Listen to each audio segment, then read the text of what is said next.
News చూస్తున్నాం. Tuni municipal vice chairman ఎన్నిక ఒక టీవీ సీరియల్ తలపిస్తోంది. అనేకమైన ట్విస్టులు ఏళ్ల తరబడిగా సాగుతోంది. కానీ ఇప్పటికీ ఒక కొలికి రాలేదు. వైసీపీ మహిళా కౌన్సిలర్ ఈ మున్సిపల్ వైస్ చైర్మన్ ఎన్నిక పైన ఒక బిగ్ వ్యాఖ్యలు చేశారు. సంచలనమైన వ్యాఖ్యలు చేశారు. టీడీపీ నేతలు పార్టీ మారాలని తనని వేధిస్తున్నారంటూ కౌన్సిలర్ జ్యోతి చెప్పుకొచ్చారు. నన్ను భయభ్రాంతులకు గురి చేస్తున్నారు, ఒత్తిడి చేస్తున్నారని చెప్పి కూడా జ్యోతి ఆరోపించారు.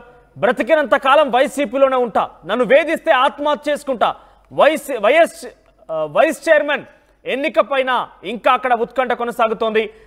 వైసీపీ కౌన్సిలర్ జ్యోతి వ్యాఖ్యలతో ఒకసారిగా మరొక ట్విస్ట్ నెలకొంది.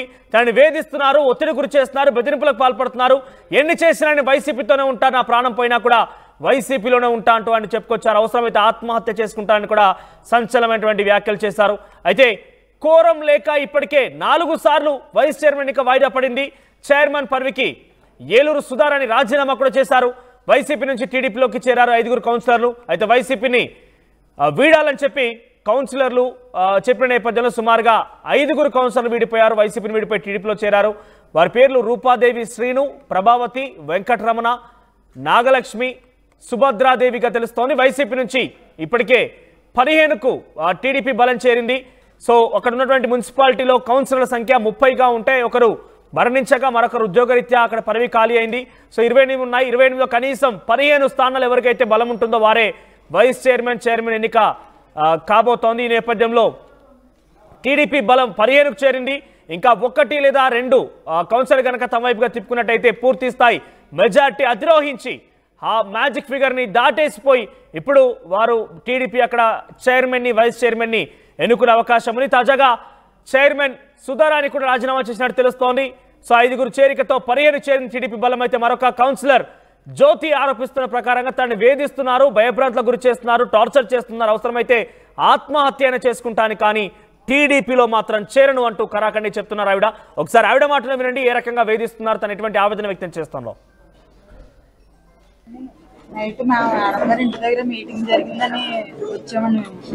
వచ్చిన తర్వాత నేను మొన్నటి వరకు కూడా వీళ్ళు బెదిరింపులకి మేము ఎవరు ఇంటి దగ్గర లేవండి, అందరూ బయటే ఉన్నాం. ఏంటంటే బెదిరింపులు ఏంటంటే ఇంటి దగ్గర ఉంటే డోర్లు బద్దలు కొట్టేయడం, మమ్మల్ని గోళ్ళ మీద దూకించడం, ఇవన్నీ చేస్తున్నారండి. మొన్న ముందు ఒకసారి అలా జరిగిన తర్వాత మేడం గారి దగ్గర మేము మీటింగ్ అని రావడం జరిగింది. జరిగిన తర్వాత 2 రోజులు లాక్ అయిపోయి మేడం గారి దగ్గర ఉండిపోయాం. అంతేగాని మేడం గారు మమ్మల్ని బంధించలేదు. మా వల్ల అనవసరమైన కేసుల్లో అన్నిట్లో ఉండడం జరిగింది. ఎందుకంటే మేము బయటికి వెళ్తున్నాం. ఇక బయటికి వెళ్ళాను నేను, మేడం గారు ఇంటి దగ్గర మీటింగ్ జరిగిందండి. మీటింగ్ జరిగిన తర్వాత నేను బయటికి వెళ్ళాను. బయటికి వెళ్ళిన తర్వాత ఒక 8:30 అవుతుందండి. వచ్చారు, మామూలుగా మాట్లాడతానని అన్నారు. మాట్లాడతానని తీసుకొని వెళ్ళిపోయి అక్కడికి వెళ్ళిన తర్వాత ఇంకా వాళ్ళు మామూలుగా గణేష్ గారు ఇంటికి వెళ్ళామండి. ఫస్ట్ మళ్ళా గణేష్ గారు ఇంటికి వెళ్ళాము. వెళ్ళిన తర్వాత మాట్లాడిన తర్వాత మళ్ళీ సత్యనారాయణ గారు, ఎలుగంటి సత్యనారాయణ గారు ఇంటికి తీసుకెళ్ళిన తర్వాత ఏంటి నేను వెళ్ళిపోతాను, నేను కూర్చొని నేను ఉండననేసి అన్నాను. ఉండననేసి అంటే లేదమ్మా కూర్చో అనేసి మరి మెసేజ్లు చేశారు, ఫోన్ చేశారులేండి. ఒకళ్ళ తర్వాత ఒకళ్ళు అలా వచ్చారండి. వెంకటేష్ గారు, శ్రీనిరాజు గారు, ఇంకా మిగతా వాళ్ళ పేర్లు కొంతమంది పేర్లు నాకు ఐడియా లేవండి. అర్థ వచ్చారు. వచ్చిన తర్వాత నాకు ఇలాగమ్మా మీ పాపకు జాబ్ ఎంతము ఇలా అంటే, సార్ నాకంటూ కృతజ్ఞత అన్నది ఒకటి ఉంది. గతంలో అయితే అండి నాకు ఏ బలం లేదు. నేను గతంలో మా పాపకి మ్యారేజ్ చేసి కొంచెం అప్పుల్లో ఉండిపోయి నేను మందు తాగేయడం జరిగిందండి. జరిగిన తర్వాత నాకు ఇంట్లో వాళ్ళు కానీ ఎవరు కానీ పట్టించుకోలేదండి. అలా స్ట్రెచ్చర్ మీద వేసి వదిలేసిన తర్వాత అందరూ కూడా నేను చనిపోయానని వదిలేసి వెళ్ళిపోయిన తర్వాత బాలు సారు, దాడిశెట్టి రాజా సారు నా గురించి చాలా బాధపడి డాక్టర్ గారి దగ్గరికి వచ్చి మా పిల్లని మేము ఎంత డబ్బు అయినా ఖర్చు పెడతాం, మా పిల్ల అనుకొని మా ఇంట్లో పిల్ల అనుకొని మీరు బాగు చేయండి, ఎంత డబ్బు అయినా మేము ఖర్చు పెడతాం, అమ్మాయి మాకు బతకాలి అనేసి అన్నారండి. ఎందుకంటే పార్టీలో జాయిన్ అయ్యేప్పటికి ఒక 6 నెలలు సంవత్సరం కూడా అవదండి. నేను వాళ్ళకి ఏం చేసిందే లేదు. అలాంటిది నా ప్రాణం కాపాడారు వాళ్ళు. అలాంటి కృతజ్ఞత వాళ్ళకి నేనంటే ప్రార్థనండి. ఏం చేసిన వాళ్ళు రుణం తీర్చుకోలేను నేను. నా ప్రాణం ఇవ్వడం తప్ప వీళ్ళు నన్ను ఎన్ని విధాలుగా బాధ పెడుతున్నారంటే ఇక్కడ ఏదో మాటలు చెప్పుకుంటున్నానండి. నేను మాటల ద్వారాగే చెప్పుకోగలను, నేను ఏమి ఇవ్వలేను వాళ్ళకి, వాళ్ళ రుణం తీర్చలేను. ఎందుకంటే నేను ఇలా మాట్లాడతానంటే వాళ్ళ వల్లే. తర్వాత పాపకు కూడా నాకు ఎవరో చూడరండి ఇంట్లో, పాపకు కూడా చదివించడం అంటే జరిగిందండి. నా ఇంట్లో సమస్యలు అంటే నాకు జరగలేనప్పుడు కూడా వాళ్ళనే నేను అంత చూడడం, ఇంట్లో అంటే చూడడం ప్రతిదానికి వాళ్ళు చూసుకుంటారండి నన్ను. నాకు ఎవరు లేరు, ఇంట్లో ఉన్నా సరే వాళ్ళు వేస్ట్ అండి. నన్ను దగ్గరుండి పట్టించిన వాళ్ళే నా సొంత వాళ్ళండి. రాత్రి అయితే నాకు చాలా దారుణమైన పరిస్థితి. నాడు రోడ్డు మీద 1:30కి ఆడదాన్ని పరిగెట్టడం అంటే ఎంత దారుణమైన స్థితి అండి. నేను నిజంగా ఆ టైంలో అయితే గుండె ఆగిపోద్దేమో అనిపించిందండి. ఒక్క లేరు రోడ్డు పైన, ఒక్క లేరండి. బస్సు వెనకాల దాక్కుని మళ్ళీ వచ్చి మళ్ళీ నడిచి మళ్ళీ వచ్చి నేను అంత ఇబ్బంది గురైపోయాను. నైట్ అయితే గుండె ఆగిపోద్దేమో అన్నంత పైన. మళ్ళీ ఈ బ్రిడ్జ్ మీదకి వచ్చిన తర్వాత 2 పోలీసులు ఆపారండి. ఎక్కడికి వెళ్తామమ్మా ఏంటి అని. పాప కొద్దిగా ఎమర్జెన్సీగా ఉందండి, బాగాలేదు, నేను ఇలా మా అక్కల ఇంటికి వచ్చాను, నేను ఇక్కడ లాక్ అయిపోయానండి, పాప దగ్గరికి వెళ్తానంటే మిమ్మల్ని దించమంటావు అమ్మంటే వద్దండి, నా దగ్గర ఫోన్ ఉంది, నేను ఏమన్నా ఎమర్జెన్సీ అయితే నేను ఫోన్ చేస్తాను అనేసి ఇంకా అలా నడుచుకుంటూ అది చాలా గాబరగా ఒక్కరిదానండి. ఇంకెలా నడిచారో నాకు తెలియదు. నైట్ అంతా అలా వస్తాను. రైట్, తనని ఎవరో కిడ్నాప్ చేశారని, మేయర్ గారే తనని ఇంట్లో ఉంచుకొని బంధించారని రకరకాలుగా టీడీపీ ఆరోపించింది. ఎవరు కూడా ఇబ్బంది పెట్టలేదు, నేను స్వతహాగా నా అంతటా నేనే అక్కడ ఉన్నాను, మీటింగ్ కోసం ఉన్నానని చెప్పుకొచ్చారు. తనని చేర్చుకున్నది పార్టీలో తక్కువ సమయమైనా అవకాశం కల్పించారు, అనేక రకాల కాపాడుకొచ్చారు, కాబట్టి నా ప్రాణం పోయినా సరే వైసీపీలోనే ఉంటానని చెప్పి కౌన్సిలర్ జ్యోతి చెప్తున్నారు. మరిన్ని అప్డేట్స్ ప్రకాష్ అందిస్తారు. ఎస్ ప్రకాష్, ఏంటి ఈ వైస్ చైర్మన్ ఎన్నిక ఇంకా ఇదొక టీవీ సీరియల్లా కొనసాగుతూనే ఉంది, రోజుకో ట్విస్ట్ గడియకో మాట్లాడినట్టుగా రకరకాలుగా కొనసాగుతుంది. ఇప్పటికే ఏకంగా చైర్మన్ కూడా రాజీనామా చేశారు. ఇప్పుడు 2 అనివార్యమయ్యాయి. టీడీపీకి దాదాపుగా బలం చేకూరింది, మ్యాజిక్ ఫిగర్కి చేరువలో ఉంది. ఇంకా ఒకటైతే కనుక పూర్తిస్తాయి. ఆల్రెడీ మ్యాజిక్ ఫిగర్ చేరుకుంది, కానీ ఒకటి కనుక అడిషనల్గా యాడ్ అయినా కూడా పక్కాగా ఉంటుంది అని తేల్చడం కోసం మరింతగా బలం చేకూరే అవకాశం ఉంది. సో ఎలా ఉండబోతోంది ఎన్నిక? వైస్ చైర్మన్ ఎన్నిక ఇకరైనా జరిగే అవకాశం ఉందా? ఎస్ మనోజ్, ఏదైతే తుని మున్సిపల్ సంబంధించిన వైస్ చైర్మన్ ఎన్నికైతే కీలక పరిణామాలు అయితే చోటు చేసుకుంటారు. రోజుకు ఒక రాజకీయ పరిణామం అయితే మలుపు తిరుగుతున్నటువంటి పరిస్థితి. ముఖ్యంగా తుని మున్సిపల్ వైస్ చైర్మన్ ఎన్నికలు అయితే చోటు చేసుకుందని చెప్పాలి. ఇప్పటికే తుని మున్సిపల్ వైస్ చైర్మన్ అయితే ప్రభుత్వమే ఇంకా జరపాలంటూ కోర్టు ఆదేశాలు ఇచ్చింది. అలాగే 3 సార్లు అయితే వాయిదా పడినటువంటి పరిస్థితి. మొన్న ఇటీవల 4వసారి కూడా జరిగిపోతుందనే క్రమంలో మొత్తం అది 4వసారి కూడా వాయిదా పడినటువంటి పరిస్థితి ఉంది. ఇక్కడ ప్రధానంగా చూసుకుంటే టీడీపీ వైసీపీ మధ్య అయితే కీలక రాజకీయాలు అయితే చోటు చేసుకున్నాయి. ఒక పక్కన టీడీపీ అప్పుడు అధికార అండదండలతో మొత్తం మున్సిపల్ అయితే కైవసం చేసుకోవాలని ఒక పక్కన వ్యూహాలు రచించింది. ఆ విధంగానే వైసీపీ అయితే తన బలం ఎక్కువగా ఉన్న నేపథ్యంలోనే తనకే వరిస్తుందని మొత్తం అంతా కూడా ఊహించింది. ఆ విధంగానే ఒక పక్కన హాజరవుతారు, ఒక పక్కన కమిటీ అయితే మొత్తం అంతా కూడా బలం అంతా 18 మంది బలం ఉన్నారనేది ఒక పక్క చెప్పుకొస్తున్నారు. 10 మంది అంటే వారలుగా చూసుకుంటే తుని మున్సిపాలిటీలో 30 మంది ఉన్నారు. 30 మందిలోనే ఒకరైతే చనిపోవడం జరిగింది, ఒకరు ఉద్యోగం ఖాళీ అయినటువంటి పరిస్థితి ఉంది. కానీ 28 కూడా వైసీపీ గెలుచుకొచ్చింది. వైసీపీ గెలిచిన నేపథ్యంలో తనకే బలం ఉందంటూ దీనిపై అవిశ్వాస తీర్మానానికి అయితే మొత్తం సిద్ధమైంది. ఈ నేపథ్యంలో సడన్ గా 10 మంది కౌన్సిలర్లు అయితే టీడీపీలో జంప్ అయ్యారు.